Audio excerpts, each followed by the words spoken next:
Sean Furfaro here with another episode of Dine with Clyne. I'm joined by my friend Aaron Clyne over here at the Bruce Craft House in Cambridge. Aaron, I am really excited for this. I know what we're making based on this, but why don't you tell our viewers what we have today? Today we are going to make a traditional pad thai.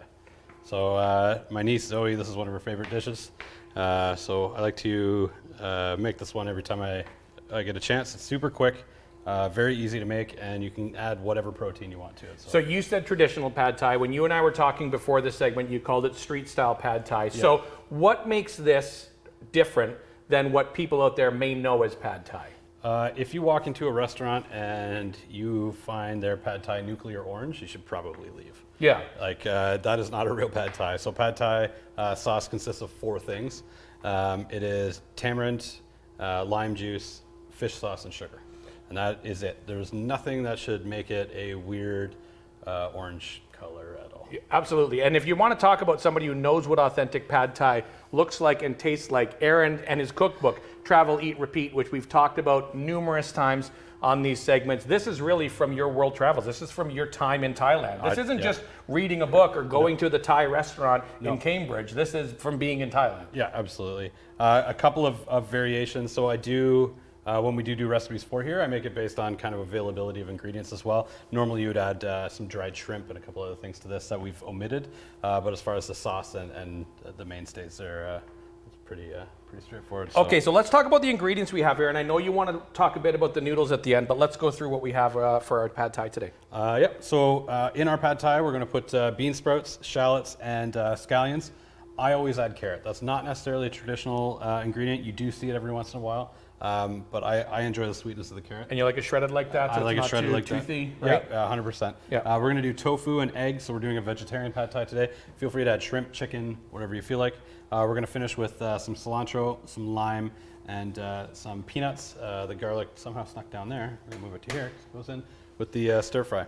And it's kind of neat. I always love it. Cilantro and lime is so basic to so many different cuisines, right? Yep. We've used it in Thai. We use it in Mexican a lot. Like it's Indian cuisine. Exactly. Yeah, it's I love it. It's quite versatile. Okay, and over here we've got the fish sauce, lime juice, tamarind paste, and rice noodles. I know you wanted to talk about rice noodles and the history and the value of using rice noodles in something like this. So, I mean, rice noodles weren't actually very big over in Southeast Asia until kind of after the war and when some of the rice stocks were in low supply. As you can see here, so what I've done, that volume of rice actually makes that volume of rice noodle. So you see your rice stretches a lot farther with the rice noodle. So the government wanted to push rice noodles and have the population eat rice noodles, and there wasn't a lot of buy-in at the beginning. Thailand also wanted to do that and have a national dish. So they put a competition out, and a chef came up with pad thai. Excellent. So, not nuclear orange pad thai, authentic pad thai like we're going to make today. That's great to know. It's amazing. Like, take a look at this right here. Look, let's get a shot of that if you can. That much rice yields that much noodles. You can see why it became so valuable in Thailand. Yeah, absolutely. All right, so we're going to start with the sauce? We are going to start with the sauce. So one thing I would recommend buying a tamarind water or a tamarind paste already made. You can buy the tamarind packs. They always say seedless. They are never seedless. Never. Always say seedless, never are seedless. No, this Keep that in mind. This is where my trust issues start from. So this is what it looks like when it comes out. It has seeds in there. So what I've had to do is actually puree that with some water and pass it. Okay. It is a far superior flavor. It is 3 times as much work. Yeah. So, but just like anything, we talked about, I told you about these eggplant meatballs that I made, my known as eggplant meatballs. That's a day's worth of work to yield a bit, but when you taste it at the end, you understand why it's worth it. So I can see why you would take the time for that. Yeah. I'm going to put these into a bowl, and if you would like to arm yourself with a whisk. Absolutely, ready to go. Get rocking and rolling. So we're going to start with that tamarind paste, which I'm going to reallocate this spoon. Put this in the bottom there. Since we mentioned my known as meatballs there, we've been teasing all the time that we do your food all the time. We should do my food on one of these. 100%. What do you guys think? Do you want to see a Dine with Clyne episode where I cook and I make him do all the stirring and everything? See if he can roll out the pizza dough, see if you can work the meatballs? Yeah. All right, future episode of Dine with Clyne. Here we go. So we got our tamarind paste. Yep. We're going to add sugar. Okay. We've got lime juice. Do you use just regular sugar there? Because I've seen Yep. people. Do you ever use palm sugar for this? You can use palm sugar. You can use like a turbinado or a rock sugar as well. Yeah. White sugar again is more accessible For sure. And then, But you don't need the palm sugar. If you see a recipe that says palm sugar, feel free to just replace it with this sugar. there is an argument for salt is salt is salt and sugar is sugar is sugar, Yeah. but they do have varying applications. Sure. If you can get your hands on it, certainly get a rock sugar. Got it. If not, most people have white sugar floating All in right. their house. Fish sauce. Fish sauce. So we don't be afraid of the fish sauce. Don't be afraid of the fish sauce. This is what we always say. Do not be afraid of the fish sauce. So you're kind of equal portions here for lime juice, tamarind, Yeah. and fish sauce. So I know there's people at home freaking out that I'm still holding this bottle and having this conversation. No, but- and you know what? Before we started shooting these, I would have been afraid of this, but Yeah. it's not just a line. I've applied it into my own cooking where I was afraid of fish sauce and now I'm not. Yeah, I think we covered this already. I had one bottle of fish sauce for 2.5, 3 years. Yeah. I went to Thailand and Vietnam, and I travel around. I go through one of these every couple of months now. Yeah. So yeah, that is your basic pad thai sauce. Right Okay, there. and I can So- start whisking? Absolutely. All right. Get that all together there. Okay. So from here, what's the next steps? I'm admiring the great form. My apologies. It's not bad, right? Should I do the whole?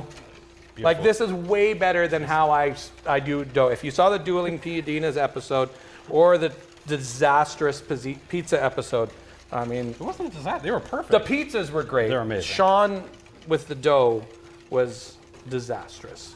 So that's a good consistency That is right there, I absolutely would perfect. say. Yep. Okay. Absolute perfection. Now we're going to take this over to the stove. Okay, we're going to the stove.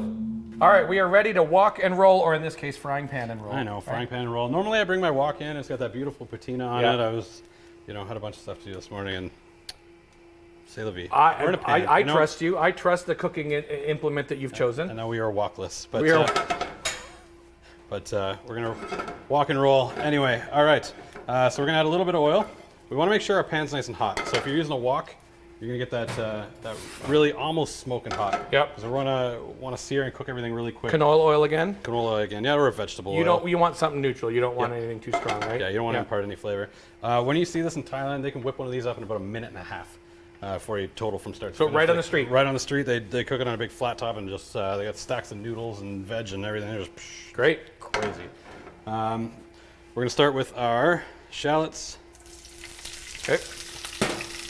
our green onion, -1. Okay, a little bit of carrot, and our bean sprouts. A little bit of garlic. Okay. And we are going to Just getting right in there on the flip. That's I know great. action. It's getting all the action shots. Pretty good. It's pretty good. All right. I'm just going to cook that down. Should I do the flip? Let me see if I can do the flip. Yeah. Hold on. Let's see here. Let's see how this I'm not works. that bad with these things. What? Oh, 10 out of 10. Right? Not bad. Not bad. I lost one piece of garlic down I mean, here. 6.0 from Russian Yeah, Judge, all but right. okay, we're good.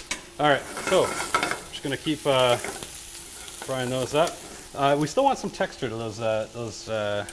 You don't want them caramelizing or getting too soft, right? No, so we got our tofu there. We're just going to add a couple pieces. Wait till we get a good crisp on the one side. Now, if you had the wok here, would you do this the same thing? Spread it a bit so that you're getting direct contact with the pan? Yeah, it's much easier. You can kind of control your points a bit better, but just showing you why you got to use the right tool for the right job. But Yep. still turns out pretty good. It looks great. Smells fantastic already. I'm considering taking this up as a profession. So Speaking of taking it up as a profession, while you're doing this, I know that you've got that one amazing cookbook we talk about all the time. Are you ever going to do a second one? there may or may not be. This will be the first notion of it, but there may or may not be something in the works. All right. Well, I think those of us that have Travel, Eat, Repeat are waiting with bated breath for the next cookbook from Clyne. All right. So we're actually going to add our noodles in right now. We've soaked these now for about 4 or 5 hours. You can actually soak these overnight if you want. So once rice noodles are soaked, they're pretty much ready, right? Yes, Pretty much. You got to add a little bit of heat to them. Minimal cooking at that point. Yeah, minimal cooking at that point. So we're going to make sure we get all this mixed in. We're going to take the sauce that you made. Yep. Give it a little stir again. Yeah, and you're going to add probably about 4 ounces of that if you can. You want me to go? Yeah, sure. But like a quarter cup. A little more? We'll see as we go because it'll come in. Oh yeah. A little more? That might be perfect actually. Maybe a hair more. Just like beauty. Perfect. Look at you. You've done this before. You say 4 ounces, I know 4 ounces. I might have burned my finger when I did it, but I know 4 ounces. We're gonna keep that off to the side now. We've got our egg. All right. Just 1 egg in there? Just 1 egg in there. Just gonna do that. Get that kind of broken up. Let that fry off to the side. We're gonna mix this all together, and then we're done. It takes no time at all. All right, and that pretty much does it. That is our pad thai. And we're gonna go plate this up now. Okay, so pad thai. Now you can serve this on some banana leaf if you want. Just on a bowl like we have right there. We're just gonna top this with some of those crushed peanuts. Got to make sound effects while you do everything. Yeah. That's the standard peanut sound effect, right? Yeah.